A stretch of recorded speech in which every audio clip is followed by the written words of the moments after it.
The National Entrepreneur of the Year programme is one of the absolute highlights of our year, and it's the highest achievement available to students studying at our network of Peter Jones Enterprise Academies.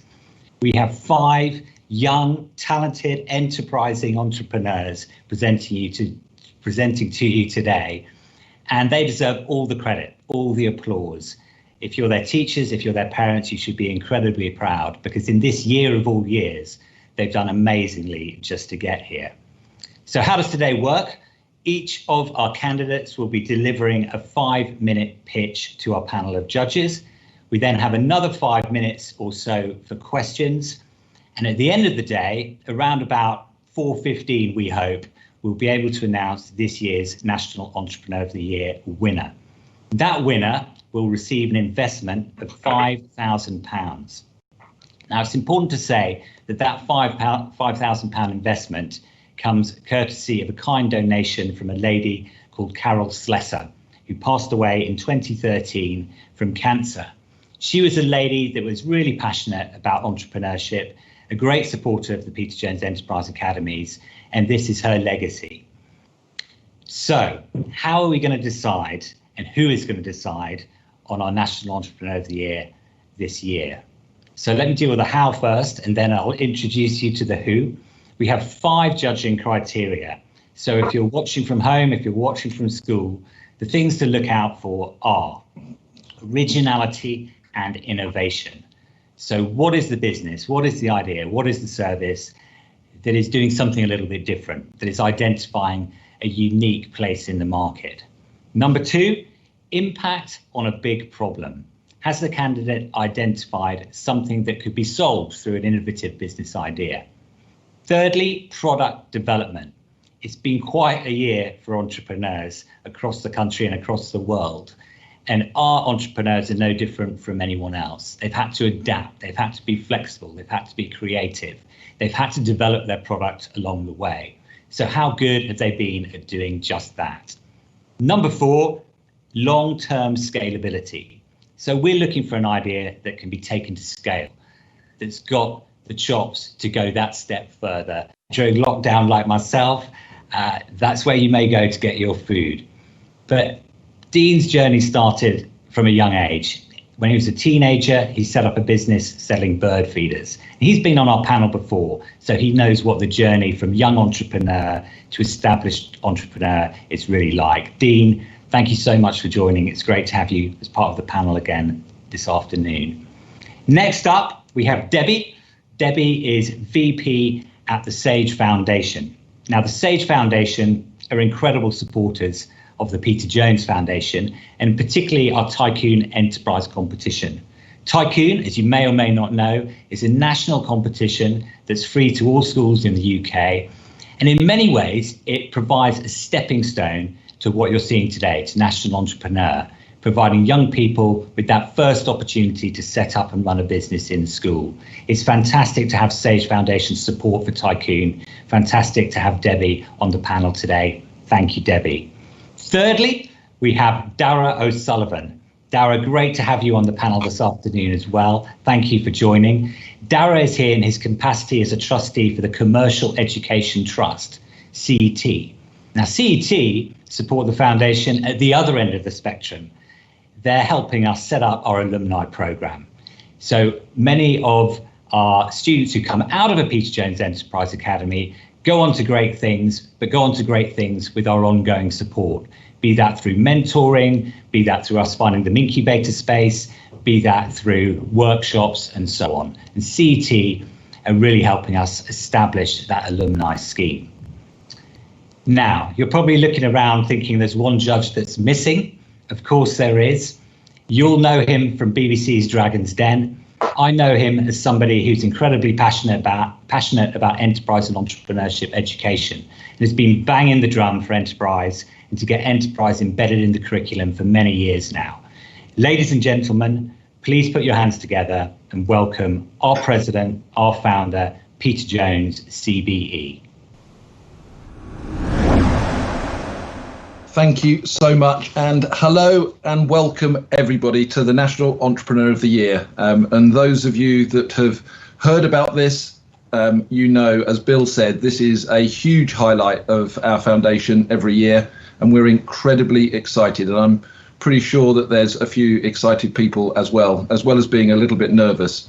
But as you know, I'm incredibly passionate about the new generation of entrepreneurs, and there is nothing more important than a new wave of entrepreneurship threading its way through our economy, especially in, let's say, fairly dark times at the moment. But believe you me, the entrepreneurs of the future are more than capable of dragging us right the way through, even through pandemics and out the other side. And one of the reasons why I founded the Academy in 2009 was to help and equip young people with the real skills and opportunities that are required so that they can realize their potential.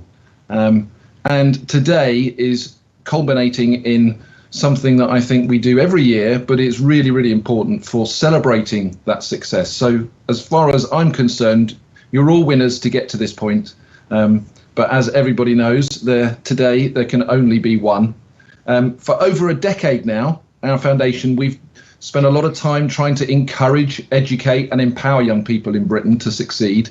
And the work of the foundation is really helped by the immense support we get from many, many people, not least the wonderful judges that are joining me here today. But as you probably are aware, the Sage Foundation is a great supporter of what we do. And Dean with Pets Corner, a serial entrepreneur in his own right and a great business, and clearly can tell us a few tips or two of how to get through a pretty difficult time. But I think that we can all agree that hopefully by the end of today, you will all seen some really passionate young people pitching their lives away for the chance to win something which is pretty special. So I'm just going to say thank you so much to all the judges for joining me today, and really importantly to all the teachers and all of the course leaders across the PJEA, who I know that you've been championing enterprise with us as well at that grassroots level, and without you today wouldn't be possible. So thank you very much, and I'm incredibly excited. Over to you, Bill. Thanks, Peter. Absolutely wise words, and you know, we can't emphasize enough what a tough year it's been for some of the young entrepreneurs out there, and credit to them for getting here. And we'd love to be doing a live event this year, of course we would, but we're running a virtual event. What I don't want is that to stop any of the audience out there showing their appreciation. So whether you're a parent in a living room, whether you're an investor in a boardroom, whether you're a student peer in a classroom, please today, put your hands together, you know, whoop, cheer, stamp your feet, send those positive vibes through the airwaves for our candidates. And let's make this a really energetic celebration of young entrepreneurship this afternoon. So without any further ado, let's get on with introducing our first candidate. Our first candidate is from Accrington Academy up there in the Northwest, a breeding ground for some fantastic entrepreneurs. Auto Trader comes to the Northwest, Late Rooms, Boohoo.com, Warburtons, of course. Erin Roche is our finalist from Accrington Academy. Maybe she will just follow in the footsteps of those great business founders. And a shout out to her teacher up there, Colin Lee, for backing her all the way. So ladies and gentlemen, let's welcome our first finalist, Erin Roche. I'm Roche and I'm the founder of Bright New Starts. I'm a sixth form student at Accrington Academy in Lancashire. Bright New Start is a business that provides children with overnight bags containing essentials and non-essentials that they will need for their first few nights in foster care. An example bag for a child aged 3 to 10 years would include a pair of pyjamas, a toothbrush, a face cloth, a colouring book, colouring pencils, a diary and a teddy bear. My bags, however, can be changed and have different things put into them for different age ranges and different genders, so you're suitable for everyone. These items will come in a drawstring bag that is reusable, so children and young people do not have to carry their possessions around in bin bags like most unfortunately do. This keeps a young person's dignity and will make them feel like they are cared about more. The drawstring bag can come either coloured with no logo on, or the agency or authority will be able to add their own logo to the bag. My bags will also include an information sheet about my business for the young person to have. This information sheet will tell young people why I started my business and will let young people know that I understand how they feel and why I'm trying to make a difference. Essentially, my business idea came from a very personal experience. When entering the foster care system in May 2017, I had none of my belongings with me. This resulted in me having to go out late at night with people I barely knew to get enough things to get me through the first few days until I got a more permanent foster home and some of my belongings back. Since May 2017, I have then moved foster placement 6 times, and every time I have moved, my possessions have been transported in bin bags. The aim of my business is to ensure that every child has equal opportunities in life, because no child should have to move around with their possessions in bin bags, and no child should enter the foster care system with no real possessions of their own. At first, I approached around 20 different fostering agencies all over the UK to try and promote my business. However, none of these agencies got back to me, which was rather disheartening. I then approached a national fostering agency who initially bought 20 bags off me. I was then asked to speak at a fostering conference in Birmingham at the NEC. This was very daunting as over 200 fostering agency managers and workers attended. My speech went incredibly well, however, and I received an order for 270 bags off over 27 sister agencies that the NFA own. I sold the 270 bags to the National Fostering Agency at a selling price of £8 each, totaling a revenue of £2,160. Each bag cost between £5.49 and £6.74 to produce, resulting in a profit between £1.26 and £2.51 for each bag sold. As my bags are already in fostering agencies within the North West, next year I will be aiming to scale up my business by targeting another region such as the Midlands. Once this is complete, I will approach the London area and in 2 to 3 years' time, I would like to have my bags in every part of the UK. Once this is complete, in around 4 to 5 years' time, I'll be selling sensory bags for children with special educational needs. This will ensure that every child and young person is catered for. Eventually, I would also like to have my own website where people can directly buy both sensory bags and normal bags off my business, and I will donate these bags to agencies on their behalf. Customers will then receive an information pack on how their purchase has helped a child. In these information packs will come with a gift card and a certificate as an extra to show how it has helped. This scheme will be very similar to Oxfam, where you can buy a goat or running water for people less fortunate than ourselves. Thank you so much for listening to my pitch, and I will be more than happy to answer any potential questions you may have. Thanks, Erin. Peter, over to you for the first question. Yeah. Well, Erin, you can take a deep breath now. You've done it. You've got through it. Well done. What I particularly liked was that you've got across really succinctly that your whole idea has been born out of a personal experience, which also makes it very real. So the storytelling was brilliant. And also you're filling a need out of a personal experience that you're very passionate about, and you know that it's something that is needed. And I love at the end that you are trying to link by doing something good, by already thinking about giving back before you've already made, a fair amount of money too. So my question to you is, how difficult was it to source the products that you have put into your bag? How difficult was it, and where did you find them? So at first, I'm going to be honest with you here, I didn't really know where to start. So I was just looking at wholesalers online, and I found a few wholesalers that are local to me, because I'd rather buy from local to me to help the local area as well, to try and source them. So once I eventually sourced them, I was looking for maybe getting them cheaper, but my priority was getting the first order. Although the profit is important, I'm the type of person I'd rather help people than just get as much profit as I can. My main focus was I just want to make a difference and help other young people that have been in the same situation as me, really. And Dean, was that? I don't know if that was a hand up or. Yeah, I can ask a question. As Peter said, Erin, that was a wonderful pitch, and a very commendable thing that you're doing.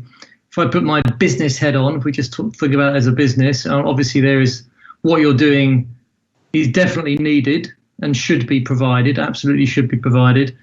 But from the business point of view, I wonder whether councils would have the budget to buy these bags and whether long term you could sell them.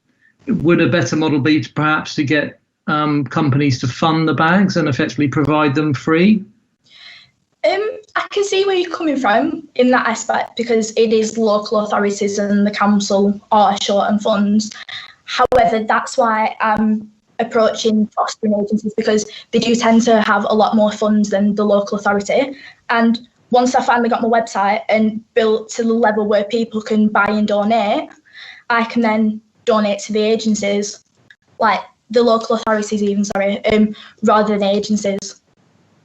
Okay. Once I've built it up, I know it is possible to do. Well, keep going. Don't give up. It's very commendable. Thank you. Great. And Debbie, have you got a question? Yeah, Erin, I really loved your philanthropic angle and the fact that you're giving back. And I'd be really interested to sort of ask you how you think you're going to scale that side of the business.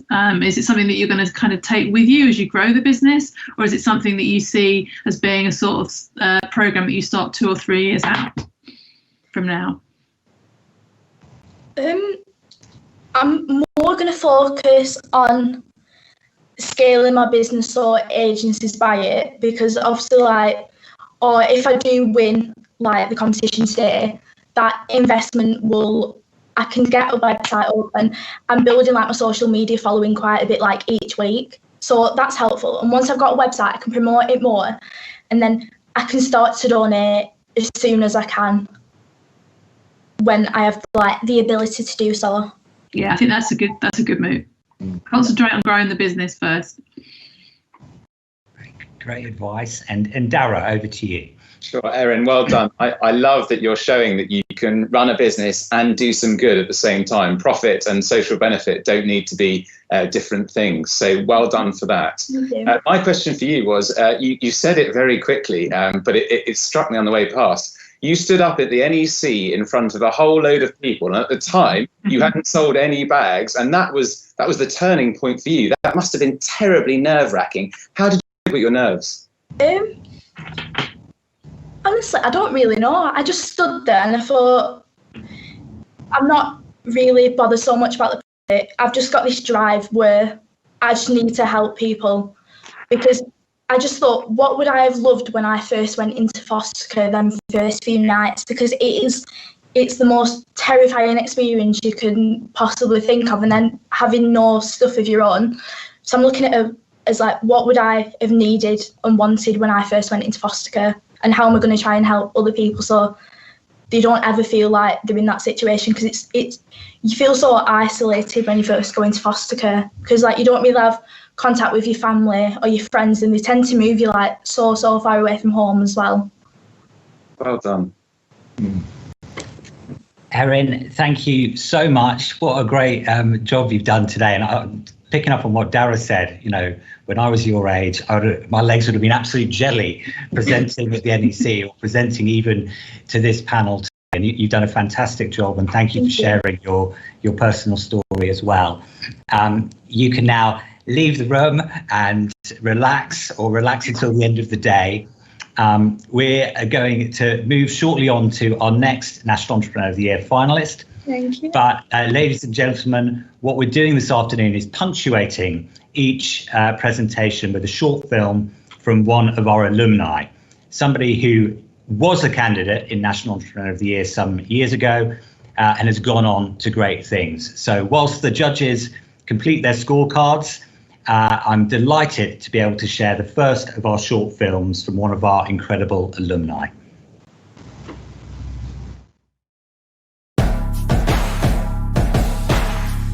The business is Brick Digital, which is an online marketing agency that focuses on search marketing, SEO, pay-per-click advertising, and content marketing. We're actually approach things with a real sales-based approach and help businesses that are already established, already have a great business, help them grow online and focus on more traditional businesses that aren't doing anything online at the moment, and help them to understand how these techie metrics online actually feed their bottom line. My journey really started when I was much younger, sort of 13. I started selling anything I can online to friends, whatever I could buy and sell from China or anywhere, I would sell it. At 16, I left school and joined the Peter Jones Enterprise Academy, and that was really the kickstart to it all. I have a history of family and business. My grandfather had 5 different tool hire shops. My dad then had a tool repair shop. He now has the original tool hire shop that my granddad started, so it's all come down through the family. The kickstart for it was seeing my family business sort of losing out to other competitors purely because things online, they weren't there. And I realised there are a lot of businesses who are more traditional in the way they're run, might be family businesses or might be sort of a regional franchise, but they've been focused on their walk-in business for years. And then it was a case of forming Brick Digital to help these businesses and really champion SMEs and not let those die out and fall victim to competitors who had a better online strategy. If there's any reason why you should try to start a business when you're young, is it's going to build confidence. It might knock you, but the second you fight back from that and make a sale, that confidence grows and grows.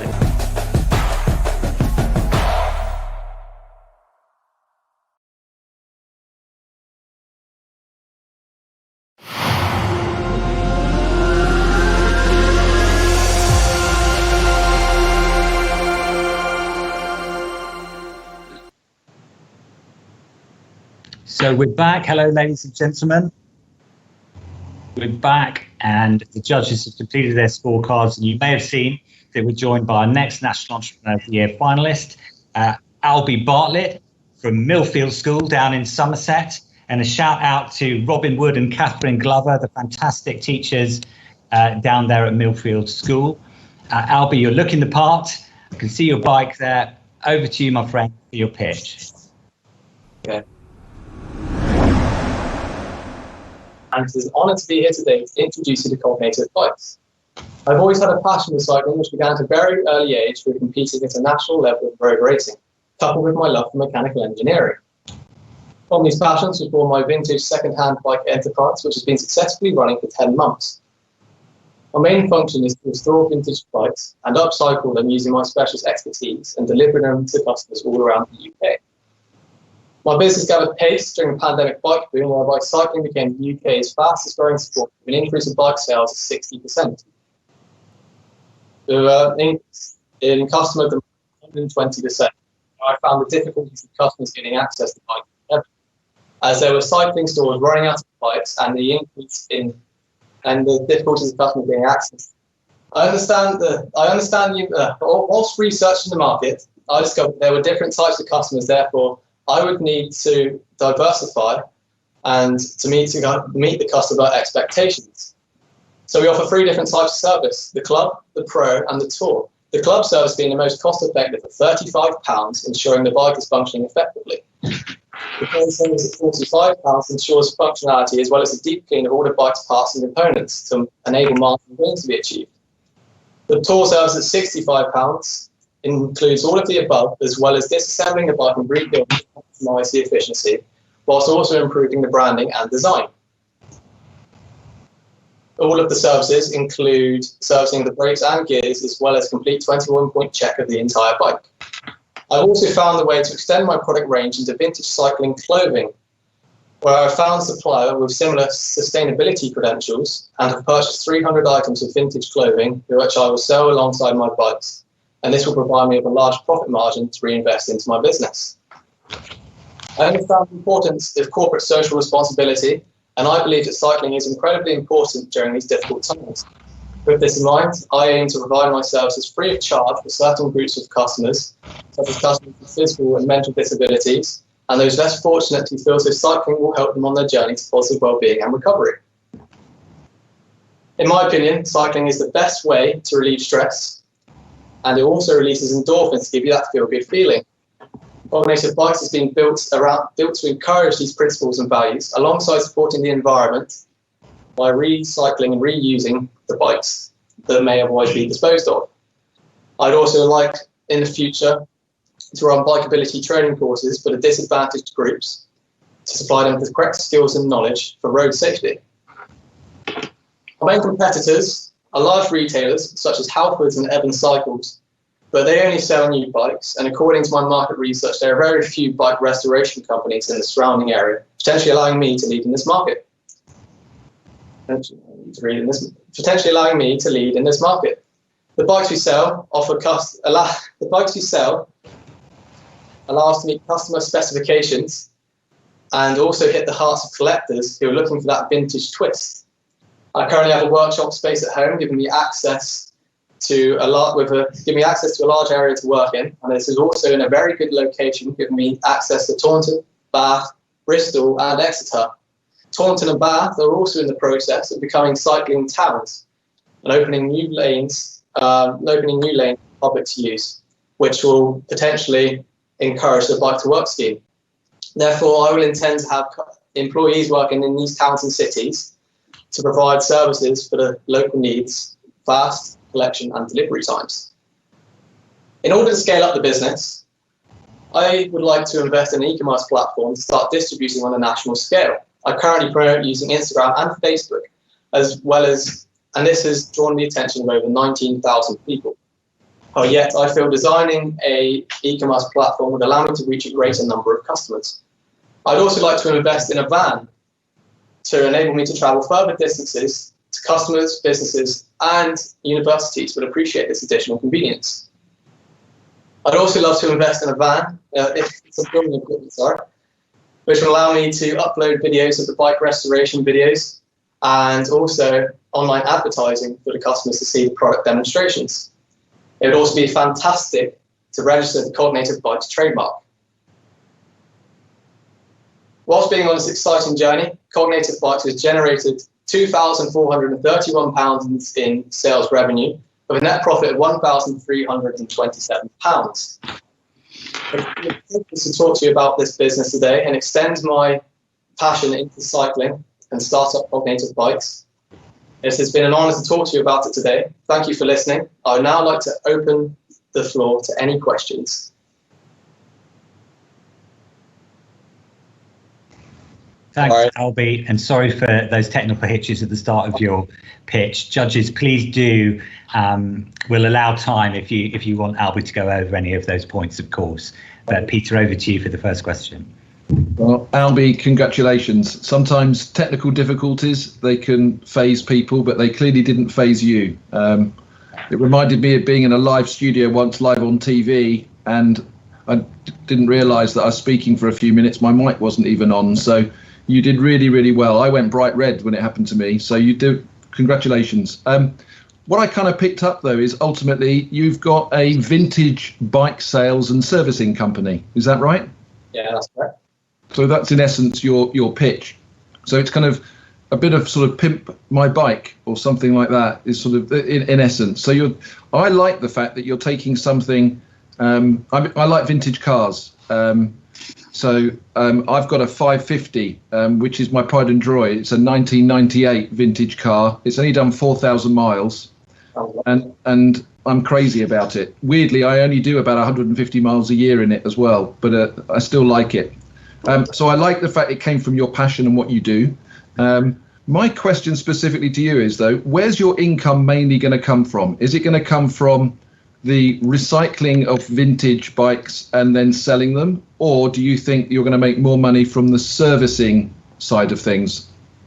Well, so far it's almost been around half and half. The bikes I sell for a larger price, so the more bikes I sell, then I'm going to produce a larger revenue. But I have sold more services, so I've done a total of 15 services and sold 5 bikes. But I have made more money from selling the bikes. So I feel that from selling the bikes, I'm likely to make larger revenue because they cost more and customers can pay more for them. Is that one of the bikes there? That is one of the bikes, yeah. That's a 1970 Rally, and it's been upcycled. It's been recently used as my bike. Wow, that could have been my bike. Yeah. Great stuff. Thanks, got my old chopper, have you? I remember choppers back in the day. Yeah, Can I just ask a question? Yeah. Well done, Alby. Great effort despite the things in your ear. Scalability and where you're going to find bikes from to repair, and how do you get over the sort of big costs in maybe achieving that? Well, obviously through lockdown, a lot of people have been furloughed. So what I found is, like, when I've been researching the market, a lot of people have gone and sold their bikes because they've been looking to have a little bit of extra money about the house when they haven't been working. So there's been actually a large amount of bikes on Facebook and eBay, and Shop, all the second-hand like selling companies. So there hasn't been much of a shortage, but sometimes there are more expensive bikes. But usually, this bike, when I bought it, it was only £120, and I've spent £50 to upcycle it, and it looks the part, it rides like a dream, and yeah, there's a lot of bikes out there at the moment. Can I just a suggestion? I don't know whether this is done, but I don't know whether someone like Evans Cycles do a part exchange scheme, but perhaps you could offer them to take any bikes that they part X, and that would give you, because obviously trailing around social media to find bikes might be very time consuming. Yeah, true it is. That'd be a good idea. Thank you. Great. Thanks, Dean. Great advice. Dara, how about a question from you? Sure, Alby, well done. You are bang on trend. People are taking up cycling like it's going out of fashion, and you've got sustainability credentials, which is very 2020. So you're right in the middle of a really exciting time for your business. How are you going to make sure that you continue to ride that wave? Because obviously fashions change very quickly, and what you don't want to do is get left behind. So how are you keeping your finger on the pulse? So I don't just service the vintage bikes. I've serviced a lot of bikes for people I race with and race against. So their bikes will be bikes from the years that, like the most recent bikes you can get. So I service those, and I do produce a large revenue from them.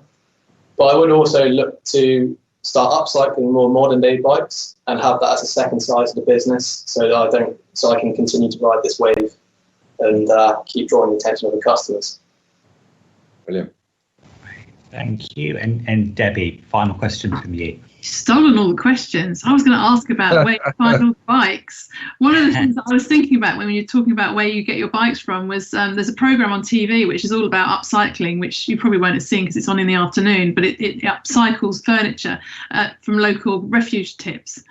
And I just suddenly thought about all those bikes that you see sort of piled up at the side of a refuge tip. So maybe there's something you could do there to find bikes that are, without, as you say, having to trail around the internet. But I'm interested to hear a bit more about your vintage clothing side of things. So what's your sort of plans for that over the coming sort of year or so? So there's a company called Bolt Vintage Wholesale, and I've found them, they'll be able to supply me 45 kilos of clothing. It's like cycling jerseys for £300. Wow. What worked out is the average jersey will weigh 150 grams. So I'll be looking to get an estimate of 300 jerseys, which is then £1 a jersey effectively, which I can then sell for £20, which is still seen as quite an affordable price for jerseys. So I'd look to make a profit margin, or not a profit margin, but a revenue of £6,000. Good, I love that. That's brilliant. Well done. I'd sell them alongside the bikes maybe. So if they're like, sort of the bike's brand, if the jerseys are branded Rally, I might sell them with the Rally bike or have it as an incentive to go with it. Good stuff. Great job, Alby. Great answers to the questions. We tend to think of Millfield School as a breeding ground for future Olympians, but I can tell that it's a breeding ground for future entrepreneurs and business leaders. So great job today. You can leave the stage. And I'm just going to introduce the next in our series of short films. This one features Sophie Taylor, who was a finalist of National Entrepreneur of the Year back in 2016 from South Essex College, PJEA.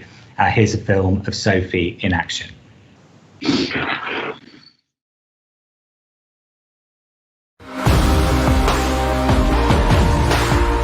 Is called Malheur Coffee. It's an iced coffee product made with hazelnut and coconut milk, and then the USP is the health benefits associated with them. I'd always really loved coffee, always wanted to have my own business. So I got a part-time job in my local coffee shop just to learn the ropes really. And then I kind of discovered that a lot of people loved iced coffees, but were often put off by the unhealthy factors associated with them. So I thought if I could add some healthy advantages to a product that was seen to be unhealthy, I could potentially fill a huge gap in the market. And then Malheur Coffee was born. I started just with the recipe in cup form, selling in 3 or 4 cafes. And then they started doing really well and they sold out by kind of midday. So the problem was I was getting up really early in the morning, going around to all the cafes, didn't drive at the time because I think I'd just turned 17, and I wasn't going to be able to expand past a couple of cafes. So I thought the only way to move this forward is to get it into bottle form and sell it into retail. However, I didn't realise how difficult that was going to be. I then looked into other ways to move my business forward, and licensing or collaboration with a brand was a great way forward, and it's something that I'm currently looking to do. My advice to someone who's thinking of being a young entrepreneur or an entrepreneur is surround yourself with the right people, find that one mentor who's going to help you move forward, and that's something I definitely wish I'd done rather than trying to do everything myself. What I'm trying to do is build a brand as a young female entrepreneur, create that awareness that there are obstacles for young females in business, and also try and get as much support as possible for young entrepreneurship and entrepreneurship in general.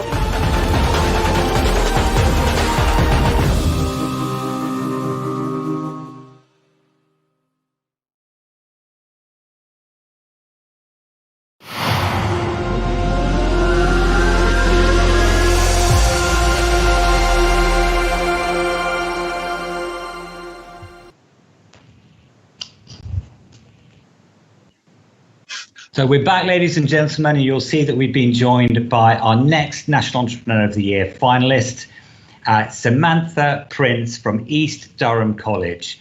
And we're delighted to welcome you, and a shout out to Catherine Taylor up in East Durham, your teacher, who I know has been a fantastic support. Great team up there at the Peter Jones Enterprise Academy in East Durham. So Sam, whenever you're ready, over to you to start your pitch. Good luck. Founder of Heathen Strengthwear. I aim to sell a range of unique, bespoke gym clothing and accessories to the male plus size market. The influencers I aim to use to promote my products to my target audience will be strongman competitors. I aim to source sustainable fabric and packaging that will provide an environmental impact when producing and selling my products. I aim to build an e-commerce website to retail my products. My goal for my clothing brand is just the start. Heathen Strengthwear will future develop into a strongman gym. My goal is to own premises large enough to provide young entrepreneurs with the opportunity to run their own businesses from inside of my facilities. I aim to develop a social impact on the younger generation locally by creating opportunities for them to achieve whilst having fun in a safe, controlled environment. I would look to create this in our local area to help reduce the antisocial behaviour levels among the community. Why I started my business. I was at a point in my life where something needed to change. I came back to college to start again, to follow a dream, a drawing of a design idea on a piece of paper. I am now on the pathway to making my dream become a reality. I want to be able to provide a better future for my son. My college work and the work I put in has contributed to his advancement. Why I chose the word heathen? Because for a long time, I felt like I didn't belong. Heathen means a person who doesn't belong, and now finally developing the support network I have through college and the Peter Jones Enterprise Academy This has enabled me to feel like I belong again, hence my slogan, start belonging. And I aim to start belonging.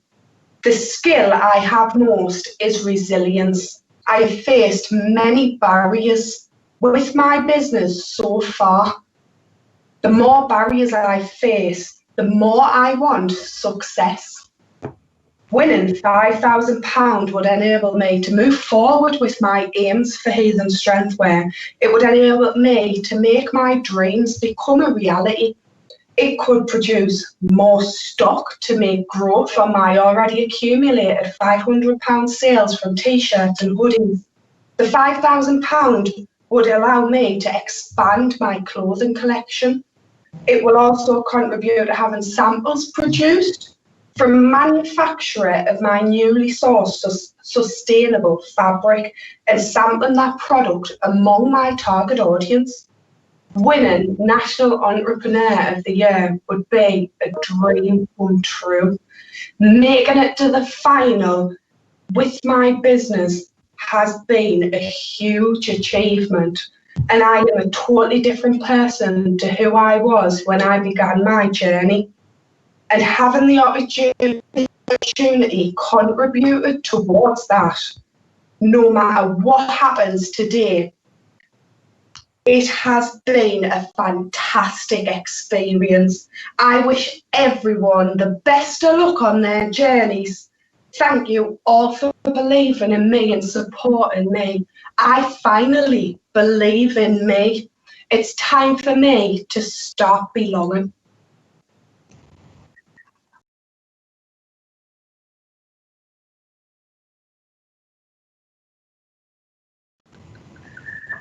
They should make that into t-shirts this year. Sam, I was just saying that's such a positive message. So amazing to hear. But over to you, Peter, for the first question. Yeah, Sam, very, very, very powerful words. And you've obviously spent a lot of time writing them. And you definitely have demonstrated you do belong. So congratulations. That's really, and also lovely to congratulate everybody else in taking part as well. That's real humility. So well done. I actually like your designs in the background. They look really powerful. They and clearly strong, which is key to your brand. In terms of what you're trying to achieve, is it that you're trying to achieve a clothing brand and clothing to sell to the oversized? I'm assuming when you say oversized, you don't mean people like me. You mean people with muscles. Yeah, strong men. Strong men. Yeah. Okay. I need to do a bit of work to get there for that, but. So are you going to sell your products inside a gym or open a gym to sell your products? At first, I aim to retail them on an e-commerce website and then to future expand into my own premises. And that will be a gym that holds heavy equipment for the stronger lifting. Okay. And is there something unique about the product that you're building apart from size? What else is it? Material that you're putting together? What is it? The type of clothing? I'm on speaking with a manufacturer. I found a sustainable material that is used for gym clothing, and it is biodegradable and environmental friendly. Okay, thank you. Yeah. Great, thanks, Sam. And Dara. Sure, well, Sam, really, again, what an amazing time for you to be doing this. I'm sure you've been watching Gymshark and the success they've had in bringing new gymwear to the UK market and more internationally as well. So the timing seems right. You mentioned briefly on the way through that you were looking at using influencers to help grow the profile of your brand. That's obviously quite a tricky thing to do. Have you identified some people you think sort of echo your brand values? I tried contacting Eddie Hall to see if I could send him a t-shirt to promote. I further found out that because they have sponsors, there's legalities behind it about them not being able to promote for me. So I am now trying to grow local influencers, up-and-coming influencers who are up-and-coming into my target audience. it's true, isn't it, that you may even find them in an existing gym already, because often the biggest, strongest people in the corner tend to kind of show off the brands that everyone else aspires to. So yeah, it may be worth hanging out outside some of those to help choose your next targets. Fantastic, thanks, Dara. And Debbie, a question from you. So fantastic. I love the branding. I think it's really strong, really strong. And I love the gold and the silver. It's really positive, strong colours there. But how big is your target market? Because it seems to me quite a niche market, strong men. Is it a growing area? From research of the National Office of Statistics, I found that the UK plus size market value in 2018 was 7,065 million, and by 2022 it is forecast to be 9,026 million. That's big enough. Thank you. Great to have that knowledge as well. And Dean, over to you. Yeah, hi, and well done, Sam. It was a very good pitch, and I love what you've done. I was going to touch a bit again on the size of the market. I know you said 9,026 million, which is 9 billion. That must be worldwide, yeah? Not UK. But I just wondered whether, it's a great idea. So I'm thinking perhaps maybe you make it almost like a club, and you have to pass a specific strength test to be able to buy the gear, so that people wear it with, I've got a heathen top because I'm really strong, and make the product much more premium, so it's much more expensive. That's a really good idea, Dean, that. Thanks. You can maybe make one for my size as well. I should be in the club. That's great. Have you got any sort of thoughts on that, Sam? What do you think? I'm aiming to expand my target audience through Instagram and Facebook, and I aim to do competitions of free giveaways of, they're going to be limited edition hoodies where there's going to be only a certain amount of them hoodies retailed.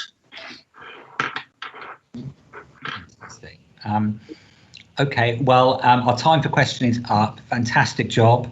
I found myself sort of sucking my tummy in and trying to make myself look fitter as we went through that presentation. But great brand, great presentation, Sam. Thanks for doing such a good job today. You can leave the room and relax. Come back at the end for the decision, of course. And ladies and gentlemen, that means we can queue up another of our short films. This one is from David Humston, who graduated from Amersham College, Peter Jones Enterprise Academy back in 2014. He was actually the winner of National Entrepreneur of the Year back in 2014, and has gone on to do great things with the investment, putting it into his business Viewpoint videos, as you'll see. So here's our next alumni short film.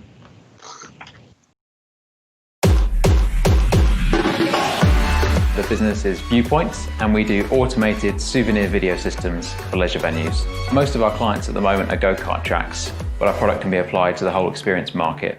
Normally it's offered as an upsell to the customer, where they can choose to add a video to the package, and they can get their whole experience recorded and share it all online. One of the great things about our product is it's just a really fun service, and the whole market's moving in this direction. There's a huge rise of people spending more of their discretionary income on experiences rather than things. The big opportunities for our products are firstly the go-karting market in the UK, then Europe and the US, and then moving into other experiences like paintballing, supercar experiences. Currently we're in 48 centres, and there's a market of around 100,000 centres worldwide that we could be working with. I went through GCSEs and did my A-levels as well, but after that I wasn't sure what to do at university. There were just too many options. So I went on the Peter Jones Enterprise Academy for a year because I had a small idea for a business concept, and then throughout that course I developed that into a proper business. At the end of the course there was an opportunity to pitch to Peter as part of the National Entrepreneur of the Year Award. I won that competition, and then that gave me the confidence to go out and scale the business. The key thing that makes us investable is that we already have really strong proof of concept. and we can demonstrate that there's a strong market out there for us to tackle. So we have really good gross margin, we're already cash flow positive, and the whole infrastructure of our business obviously benefits from economies of scale.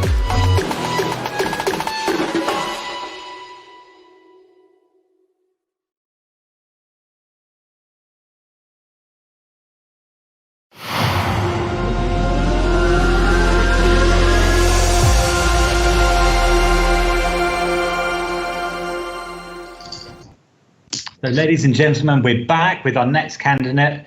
You'll notice Johnny Hobbs has joined us. Johnny Hobbs is from Canterbury Academy, expertly led by Emma Vinn. Johnny, great to have you here. Really looking forward to your pitch. Over to you. It began at the age of 11 when I founded a gardening company. I was paid £5 for cutting people's lawns. I was able to reinvest this money into designing my first website, flyers and business cards. Skip 7 years on and the business has turned over £30,000. And I've been able to invest this into my dream and business, Gym Gain. Gym Gain is an online retailer offering all of the high demand and trending products relating to fitness, health and appearance in one place. This saves time and money as a customer doesn't have to shop across multiple websites and incur numerous delivery or return fees. Our purpose is to provide an effortless, seamless and straightforward solution to online shopping with a target market of men and women between the ages of 11 to 35. I saw a gap in the market from my own personal experiences and I wasn't able to identify a current brand to satisfy my personal needs and lifestyle. I researched the UK commerce market and found it was growing 11% year on year and would be worth €220 billion by the end of this year.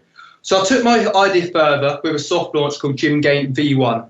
This was selling high in demand trainers in my local area. I was able to self-teach myself the power and influence of social media and how this could increase my sales and average order value in the future. The trainers were a real success. And I was able to learn more about my customers and their wants and needs in relation to both a product and service. I launched Gym Gain Swim to learn more about my suppliers and internal support infrastructure such as live chat. The Love Island Winter Series was on, so I made a game-changing decision to brand the website and social media in a Love Island theme. I made 186 sales in 2 weeks and had ads running in multiple different languages. From this, I was able to learn more about customer experience as our stock was drop shipped from manufacturers in China and could take up to 25 days to be delivered to our customers. I received mixed reviews and this led to me understanding the importance of customer retention, repeat business and my brand's reputation. I trademarked the brand and learnt more about the legal procedures and requirements of running a business. I launched My Oh My as a way in which I could learn more about the women's fashion market. I sold activewear, dresses, two-pieces and swimwear. I communicated with global suppliers, signed an e-commerce contract with Shopify experts, trademarked My Oh My, coordinated my first model shoot with Instagram influencers.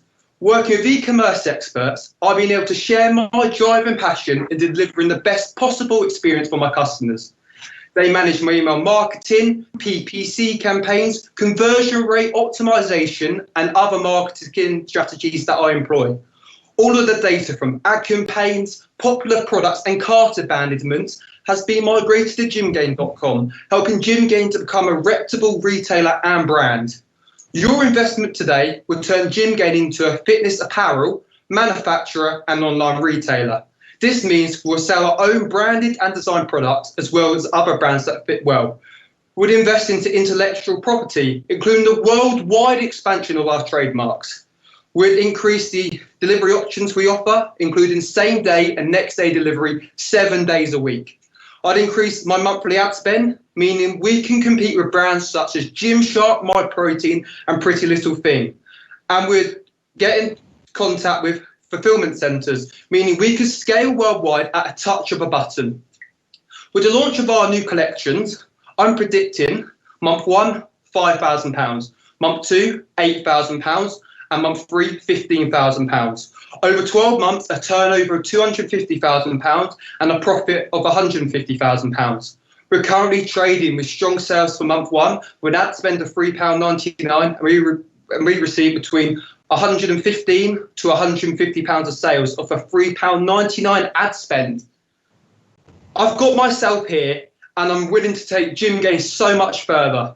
I'm the person who will not only work day and night on gym gain, but I'll be a great ambassador for the foundation. I'm here to listen, learn, give, and chase my personal dream. I am also here for the long run, to wear a lifelong alumni badge for the foundation. Thank you so much for listening, and I welcome any questions. Thanks, Johnny. Love your energy. If anyone's sleeping at the back of the classroom in Canterbury Academy right now, they've woken up. Great job. Peter, over to you. Yeah, Johnny, well done. I mean, it feels like you've been training for this moment. Yeah, I've been working on it for a very long time, and it's amazing to have this opportunity. No, you delivered it really, really well. Your passion, almost real frustration and anger and everything, all the emotions in one came out in your pitch. So no, well done. So you're sort of taking on then Gymshark. Is that what you're doing? Sort of, is the word Gymshark watch out because gym gain is coming? So Gymshark obviously very into the apparel. We're here because we see a demand for products in the gym, but not based around bodybuilding or just weightlifting. We believe the gym illustrates mental health, physical well-being, socializing. So we've got a whole range of products that we believe with our brand we'll be able to sell to our customers, because we don't believe the gym is just about, as I said, bodybuilding. We believe it's about nutrition, how people look, as I said, their physical, mental well-being. So with the products we provide, we are hoping to positively affect as many people as we can. So Gymshark, we will be a big competitor of theirs. However, our business model will be able to compete with them. Great. So that was my key question now is what is unique about the products that you're going to introduce and sell with your collections over the competitors? So we are unique because we're offering the products in one place. If I'm shopping for trainers, I go to JD, then I have to go to My Protein for the protein. We believe these are what the products that consumers want nowadays. So we're going to offer all these products in one simple place so the customer can come to us and get all the products they need. And then we would want to obviously, with the investment today, start designing other products that are very unique to us that other companies simply do not offer. Okay, so one-stop shop. Yeah, that's it. And obviously we'll be able to offer delivery subscriptions, make returns a lot easier, because then the customer doesn't have to go to all of these different websites. Great. Thanks, Johnny. Debbie, over to you for the next question. Hi, Johnny. A little bit about your customer services. Yeah. So I obviously work for Sage. We're an online business selling software, and customer success is a huge part of what we do and keeping our customer happy. And we're still learning on it. Let's just say some of our wait times aren't probably where they need to be. So how are you going to address that as you scale this business, which sounds like you're going to scale it very quickly? How are you going to make sure that back end is servicing customers and you're not getting bad reviews? Yep. So customer service is so important to us. It's everything about our company. So we've got, obviously, from where we are now, we've got live chat, a call center, obviously emails, and then we've got an integration where Facebook, Instagram, Snapchat, all of our support things are all in one. So obviously we can respond to our customers in very short times. So obviously we've got Trustpilot now. This is integrated into the website. So we're using all the latest technologies in which we can offer the best experience for our customers, however they want to contact us, whether that's via phone, email, or via live chat. Well done. Thanks, Johnny. You're more than welcome. Thank you for the question. Thanks, Johnny. Dara, up to you. Hi, Johnny. Well done. Hi, Dara, thank you. In terms of stock, you mentioned drop shipping on the way through there. Yeah. Am I right in saying that most of your products are drop shipped, or do you hold a stock? So this is a test I wanted to do to learn the difference, obviously, in customers' needs and wants. So this was linking to customer experience. We received mixed reviews and lots of people were complaining about the wait times, and then obviously they cancelled their order. So now I'm very pleased to say our popular products we've got stocked here at home in the warehouse with a barcode system. So obviously we're very efficient. We've got a DPD contract offering next day delivery to the whole of the UK. So at the moment we've learned that we can stock our products, and obviously with this opportunity we're looking to stock even more products in our warehouse and looking to go into a fulfillment centre. So then I can focus more on building the brand rather than dispatching orders. But we've got a full supply, plan ready for being able to cope with the demand. You're clearly very well organised, and so no doubt you've already made plans for what's going to happen at the end of the year, with the potential for Brexit disrupting your supply chain. Have you found some local alternatives that you can use? So obviously, a lot of our suppliers are overseas. However, I'm very aware of how Brexit could affect us. So at the moment, I'm working with UK suppliers and negotiations, using skills I've learned from the Peter Jones Academy at school on how I can communicate with them and build great relationships. So hopefully soon we'll be able to move to more UK suppliers, so this won't affect us too much. Well done. Lovely, thank you. Great answer, Johnny. And Dean, a final question from you. So Johnny, is this it? I don't know whether you can see. Yeah, so that's gymgain.com. Yeah, so that's got our women's collection of our latest activewear on it. Okay, I mean, that's great. From your pitch, your pitch sounded like you were going to spend this $5,000 and kind of do an awful lot of things with it. And I think it might have been better if you'd focused and talked and sort of showed us what you've done here, because what you've got here is brilliant. Of course, and I'm really sorry. Carry on, please. So you've done 30,000 in sales. So my gardening company, since I was 11, has turned over £30,000. Okay. And obviously, over the years, I've been able to invest this into my dream and business, Gym Gain. So obviously, working with e-commerce experts, obviously all our marketing materials, ads, etc. So obviously building our warehouse office. So obviously all the money from that has been put into Gym Gain, and obviously buying all the software, etc. we need. Okay. I mean, now I can see the website. I kind of get what you're doing, and it looks fantastic. Thank you very much. It's just taking it, obviously, to where we want to be as the hub. All these brands are all selling the same product, but we want to be the one where all the customers come to us for the best possible customer experience and service. Brilliant. Okay. Thanks, Johnny. Need to sort of wrap up your time there, but great job today, and your passion really came through. And from my point of view, really nice to see you identify that you're still learning, and all of those learning opportunities through your entrepreneurial journey so far. So, thanks for joining us. Great job. You can leave the room. Absolute pleasure. Well done. So, Johnny, you can leave the room. And ladies and gentlemen, we have another short film for you.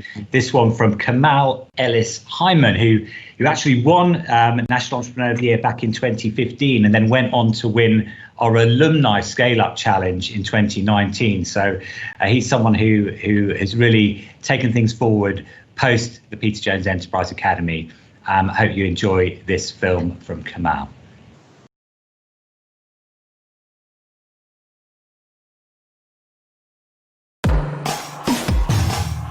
My business is called Aim a Little Higher, and we deliver personal development speeches and workshops across the education sector in the UK. We're even starting to work with corporate companies when they're hiring new apprentices and graduates. And the goal is really to help motivate students, help them achieve academic success, and get them ready for the real world. We focus so much on academics, and I don't think there's enough time focusing on the actual person. So I wanted to fill the gaps that I saw in the education sector. We have workshops where we talk about money and taxes. We get young people to spend time just talking about themselves, what they're good at, what they like doing, and getting a clear vision of what their future is. Since starting, it's been absolutely amazing, and it's really highlighted the need for what we do. Starting a business has made me realise a lot about myself. I really like the creative control you get from being an entrepreneur. You learn how to think on your feet, you learn how to be creative, you learn how to read people and read audiences. You have to be passionate. It's so all-encompassing and all-consuming, and I think because it looks so shiny and fun, people think that it's all shiny and fun, and it's not. There's so much responsibility on your shoulders that you've got to be able to be resilient, you've got to be able to be agile, you've got to be able to be consistent. Starting this particular business has allowed me to realise the impact we actually have the power to have on people.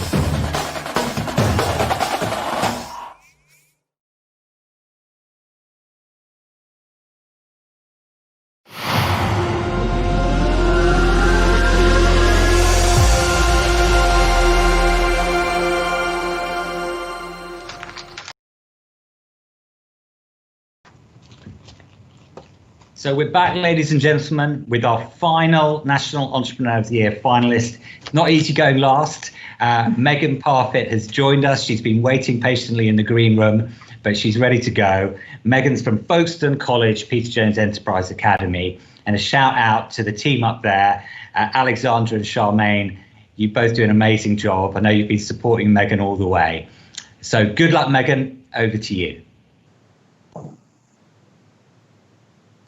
Did you know 4 million children in the UK are overweight or obese? 7 in 10 parents struggle to get kids to eat their fruit and veg. Half the children in the UK don't eat a single portion of fruit and veg per day. Hello, my name is Megan Parfit, the founder of Eat Your Dinner Trivia, turning something you dread into fun time instead. My inspiration came from my 9-year-old sister Daisy, who refused to eat her fruit and veg. Daisy now eats all her fruit and veg and loves playing this game. Key features of my game: 1, build curriculum knowledge. 2, build their general knowledge. And most of all, gets the kids to eat their fruit and veg. Financial projections: sell for $8.99 a packet. Predicted sales of 480 units in my first year with a net profit of £2,556.80. We'll have 520 units left to sell for my following year, so a net profit of £3,377.80. However, if I sold all 1,000 units in my first year, which I could, this would mean a net profit of £6,243. Progress I have made. I have written all 100 cards myself, tailored to the Year 3 age group. I've chosen a new designer and, as you can see, I have made drastic improvements to my design. And Eat Your Dinner Trivia is now fully registered trademark. I've reached out to Pearson Education for an educational endorsement and have spoken to the EKC Primary School Trust CEO, who says they'd happily endorse Eat Your Dinner Trivia. So, originally, I was going to play Eat Your Dinner Trivia with you in the boardroom. However, due to COVID, I'm not with you today. So, I'm going to talk you through the key principles of how to play and the key features of my box and card design. So, here is Eat Your Dinner Trivia. On the front, you'll find my logo. Below, you'll find my slogan. On the side, you'll find the key 3-in-1 card trivia game, and it's for the Year 3 age group. On the back is Welcome to the Game, key features of the game, and a little bit about the game. On the side, there's a picture of me, and it's about me as an entrepreneur and how I developed this game. All over the box, there is fruit and veg, as the whole concept is when the child is refusing to eat their fruit and veg, you play this game with them and it solves the problem. So, what you'll find inside. So inside you'll find an instructions leaflet which has how to play inside. And it has alternative options that suit you and your family. I cover a vast range of topics, all tailored to the Year 3 curriculum, general knowledge and curriculum stuff. So for instance, we have the core subjects. Maths has all numbers in the background and they've all been intricately designed by myself. So English, we've got some letters in the background. Science, we've got nice planets, related obviously to science stuff. There are 10 questions on them each with answers below. So, if you're refusing to eat your fruit and veg, you would play this game. So my question cards are in orange. So, I'd hand out the question cards to you. You pick a card. I'd say pick a number between 1 and 10. For instance, if you picked 5, what is 5 times 5? If you got it right, which I hope you would have done, because it's for 7-year-olds, of course, then you would get a reward, which is decided by my yellow cards, which are like golden tickets. So, again, I'd fan out the cards to you. You pick a card, I'd say pick a number between 1 and 10. For instance, if you pick number 4, this would mean you get 10 minutes added to your bedtime. How exciting is that? So, however, if you got the question wrong, then there'll be a game of risk of how much veg you have to eat to get that question wrong. These are decided by my green cards, of course, and they have fruit and veg all over them. So, again, I've found the cards to you. You pick a card. If you pick this card, you'd have to eat all your fruit and veg for getting that question wrong. So, the child will eat all their fruit and veg, and that is how you play Eat Your Dinner Trivia. However, earlier I spoke of alternative different solutions to playing this game. So, for instance, you can get a reward for getting the question right, reward for getting the question wrong. There's all different solutions that will suit you and your family. I see Eat Your Dinner Trivia becoming an international business in the future.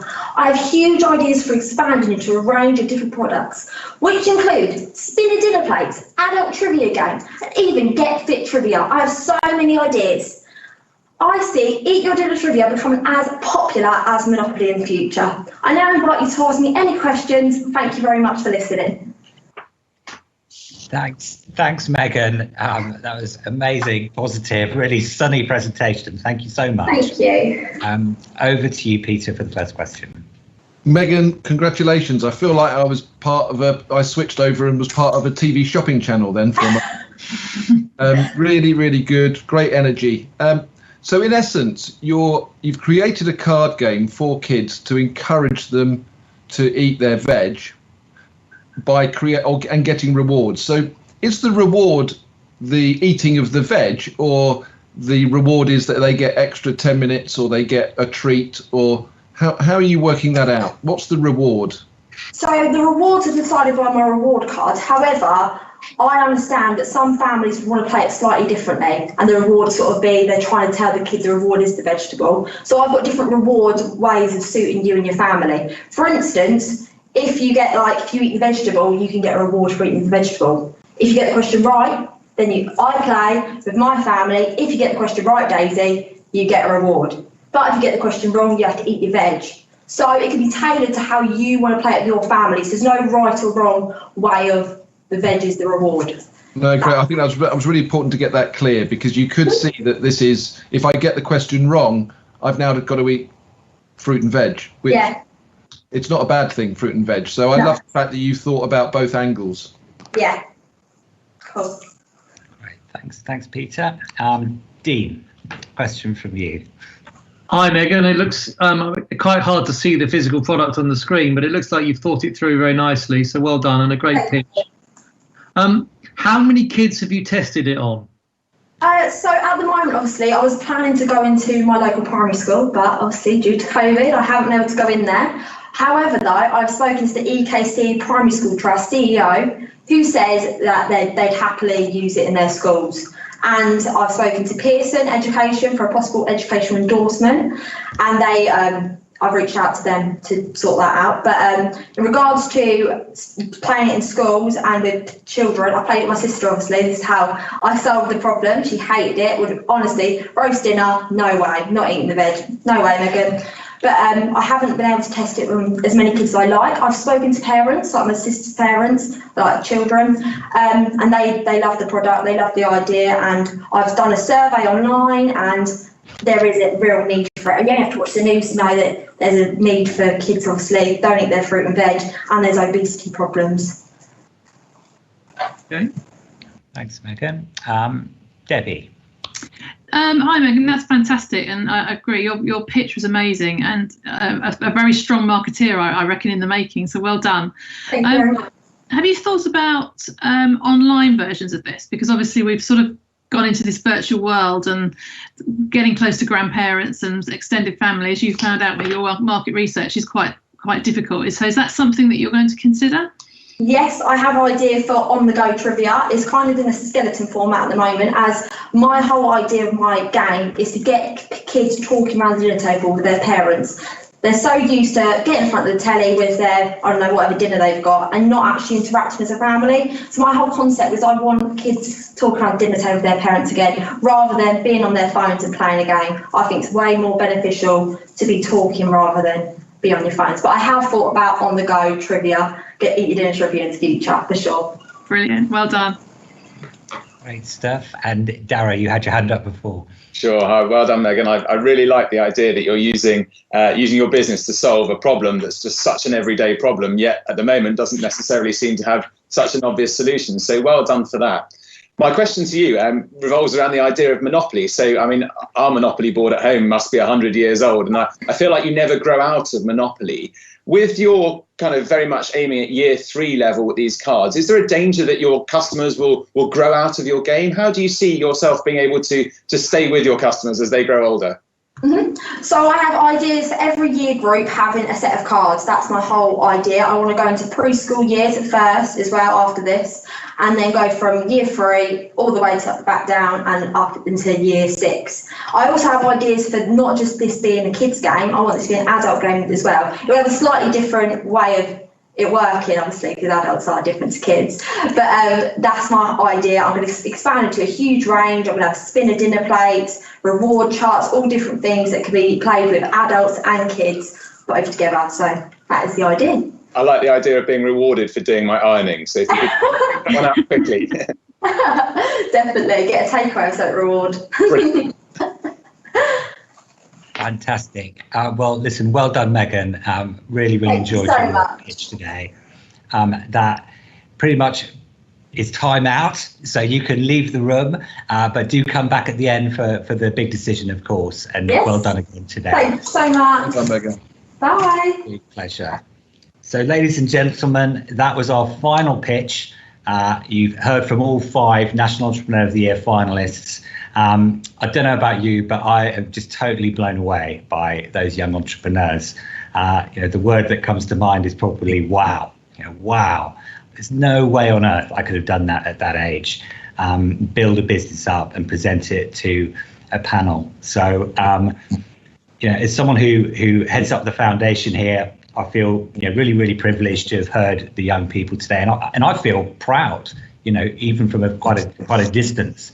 So I hope if you're, a teacher, if you're one of the teachers of our finalists, you feel that pride and then some. I hope if you're a parent, you feel that pride and then some. And if you're one of those finalists, you should feel so proud today. And whether you win this title or not, I hope it's something that you talk about at Christmas and you tell your families and your friends about, because you've done a fantastic job just to get here today. So, of course, it comes to the time for our judges to deliberate. While they're deliberating, we're going to share with you another short film. This short film is from our network of business leaders and entrepreneurs, just reflecting on their journeys and sharing some of their learnings. And before we roll the film, I should just say that one of the things that we champion as a foundation is bringing that external voice into the classroom. We think it's absolutely key to link learning to earning and to bring the curriculum to life. And we're really lucky to work with people like Dean, people like Dara, people like Debbie that help us do that. And there's a vast network of entrepreneurs of all different backgrounds and different ages out there that we're very lucky to have plugged in to our program supporting our Peter Jones Enterprise Academies. So we're going to share a short film from some of them with you now, and I hope you enjoy this film from the entrepreneurs within our network. We'll be back, I should say, in about 20 minutes.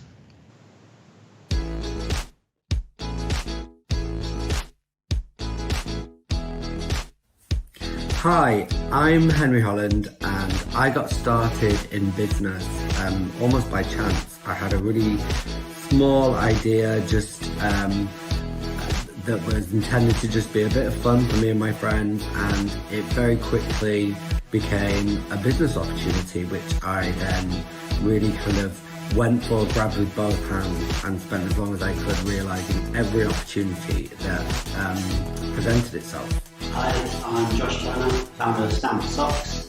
How do I get started in business? So I started from a very young age. I kind of learned that I could make more money and do things better than, was kind of restricted and possible at the time, how much you earn per hour in a job when you're younger. I could earn way more. I could also just disrupt and have more fun doing things myself, from selling on eBay, Amazon, to club nights, on fashion brands. All about disrupting the north and connecting the dots between what I saw other young people my age wanted. Hi, my name is Tom Caulfield and I'm the co-founder of the Tempest 2 and Dose. I first got into business after spending 54 days at sea in a rowing boat whilst crossing the Atlantic. It was after this challenge that we took the Tempest 2 full time.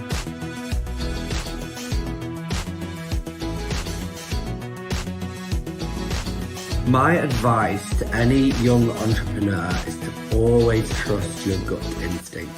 It's always done me really well, and I think if if you go against your gut instinct, you're never going to go forward with the passion and commitment that an idea really, really needs. My advice to a young entrepreneur, understand your age is your biggest advantage. It's easy to kind of break the rules and do what they are. Any advice for a young entrepreneur? It would be to ignore the haters. People will constantly tell you can't do things. Ignore them. See that as a compliment that your idea is big and bold enough, and back yourself. Advice I'd give to young entrepreneurs nowadays is to accept change. Accept change and adaptation to your business plan, your strategy, and ultimately your product or service. Remember that YouTube started out as a dating site. My bits of advice for an entrepreneur would be embrace failure. You will fail lots of times on this journey, and that's okay. Every failure is a learning. If we didn't fail, how else would we learn?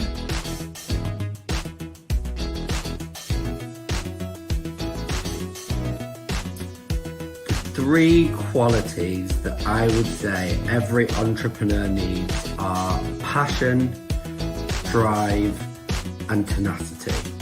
Running your own company and starting any venture requires all of those things in spades. And if it's not something that you're deeply passionate about, it's going to make everything that little bit harder. I think challenging mindset, passion, and work ethic. Resilience, cunning, and curiosity.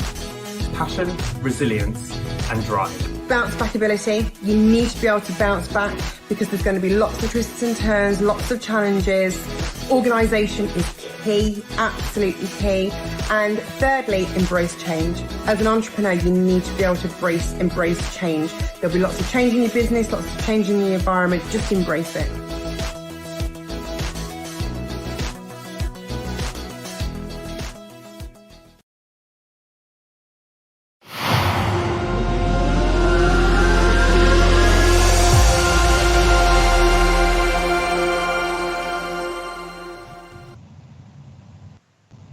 Ladies and gentlemen, we're back. That was a tough deliberation, but the judges have come to their decision. Thank you for your patience.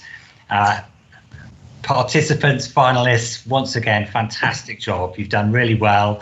I'm sure you're holding your breath to find out who this year's National Entrepreneur of the Year winner is. So I'm going to hand over to our president, our founder, to make the announcement, to make some closing comments. Over to you, Peter Jones, CBE. Thank you, Bill. Wow, everybody. Well, what can I say? You have done incredibly well. We are so proud. I think you must be also relieved and yet still a little bit nervous. But I've got some really nice news. And we are, after today, we've decided that the foundation is now going to arrange mentoring for all of you. So I want to say many congratulations to all of you. And as I've always said, those of you that have been through the last 12 months, particularly on our course, you will know that one of the great things about being an entrepreneur is that you need to receive feedback. Feedback is really important because everybody has to remember there is no such thing as failure, only feedback. So I'm going to give you a bit of feedback today from the judges. We've been a little bit longer in deliberations and you'll find out why. There's a reason for that at the end. But we're going to give you some real feedback. So individually, just going to give you some feedback. Erin. So Erin, what can we say? You are an absolute beacon for social enterprise. And you should reach out to some of the local businesses because we are absolutely convinced that those businesses will get behind your idea and they will look and be very happy to place their brand on your bags. Now, Alby, what can I say? Your business, the big USP is you. We want you to continue to focus on your main product, upcycling those bikes. The servicing side of it, we thought that actually it's great, but it might divert you from your big idea. So keep focusing on that bike idea of upcycling those vintage bikes. I've got a 1968 bike that I might be able to provide that hasn't been touched for at least 50 years. But I'm sure, and we are sure, and the judges were sure, that this will generate much more sales and income for you if you were to provide that focus to your business. And Sam, you created something out of nothing. So please follow your dream. Focus on the supply side, try and get that price down a little bit. And one idea from one of the judges said that actually find the biggest guy in the gym and see if they can endorse your product or your brand. But a personal message from me to you, today you have more than proved that you do belong. Now, Johnny, you were pretty hungry and you clearly have a huge passion and personality, and that came through. And we really witnessed as judges how extremely driven you are. So we're all really convinced that your idea, and your business idea particularly, is going to just grow and grow. And you'll certainly gain a few dollars in your bank account, I think. Megan, great presentation, very natural, brilliant idea. We all thought that actually to get some endorsement from perhaps a well-known chef or personality, because if you were to do that, I do believe all of us as parents were very likely to buy the game, because as you said, we all want our kids to eat their fruit and veg, and they don't always do that. Now, all that being said, our job today for judges has been really tough. And I can tell you, there has been 1 point between two of you. Just 1 point. That's why we've taken the extra 15 minutes. It's been really, really tough. And it was actually a little bit resemblant of my last week's filming in the den, where we were having a little bit of argy-bargy, but not too much. There was not a lot of disagreement, but 1 point in it. But we all know there can only be one winner. And I'm really excited to tell you that the winner of the National Entrepreneur of the Year 2020 is Megan Parfit.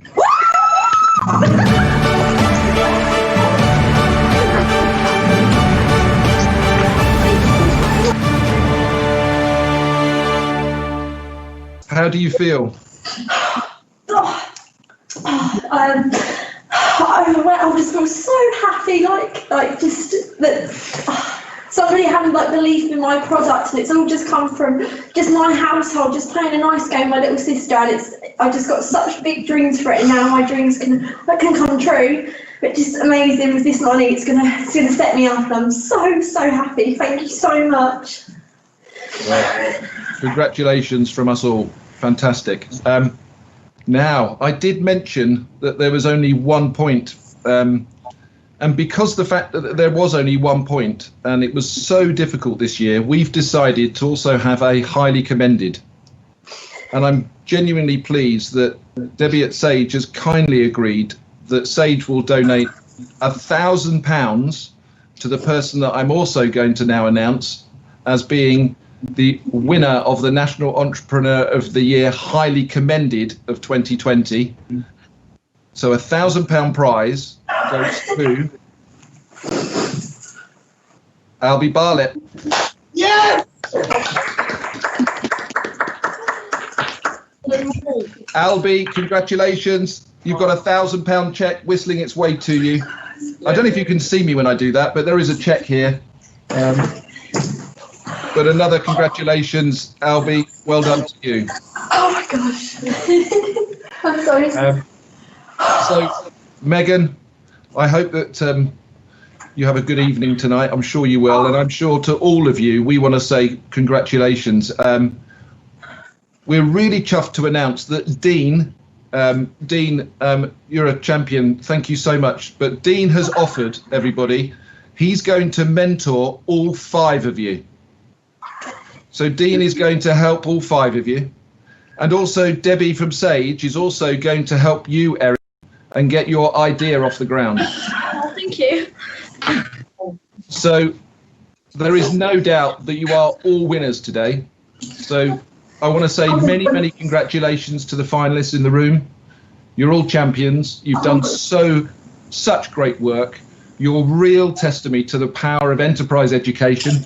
And we're absolutely delighted to have young entrepreneurs like you as part of our Peter Jones Foundation network. And we all know that through these difficult and challenging circumstances, you've all pushed your businesses forward with real drive and enthusiasm. And I feel personally privileged but we've been a little small part in your journey. So for those of you that didn't get the trophy today, please go home, be extremely proud. You've ended up with a mentor. You've ended up with a little bit of money as well. And don't forget that there's no such thing as failure, only feedback. And I just urge you all to please stay in touch with one another and with us. But thank you so much, and many, many congratulations. Just please all go and celebrate. But well done, Megan. Fantastic. Thank you, Peter. Congratulations, Megan. Congratulations, Alby. But congratulations to all of you. What a fantastic job. What an inspiring afternoon it's been. Well done, everybody. It just leaves it to me to wrap things up with a few thank yous. Thank you to our judging panel. Gosh, the support you've come through with at the end there, the mentoring, the extra donation for a highly commended, really, really appreciated. That's going to mean such a lot. So thank you for your generosity. Thank you for your time this afternoon and for your ongoing support to the foundation. It's truly, truly appreciated. Thank you to the Peter Jones Foundation team behind the scenes for doing a great job. Particular shout out to Chris and to Katie, who've been really involved in the production and supporting our finalists in the run up. But a big, big thanks to the teachers as well. You know, what a year it's been for teachers. And, you know, personally, I think we should be out on the streets cheering and clapping the teachers as we did the carers in the NHS earlier in the year. They've been fantastic throughout, and I know that you'll be thanking them for the support they've given you in this year's competition. So thank you, teachers. Awesome job as always. Feel free to appear on screens and show yourselves if you're able to. But great to see you. Well done, everybody. And just a final passing congratulations to our National Entrepreneur of the Year champion, Megan. Fantastic job. I hope you can go forward and grow that business with that investment and be a real advocate for enterprise. So congratulations, everybody. I hope you've enjoyed the afternoon. Have safe journeys, even if that journey is back to the fridge in your kitchen. It's been fantastic to have you this afternoon. And if you want to find out anything more about the foundation, there are links down there. So feel free to get in touch. But thank you, everybody. Congratulations, Megan. Enjoy the rest of your days. Well done.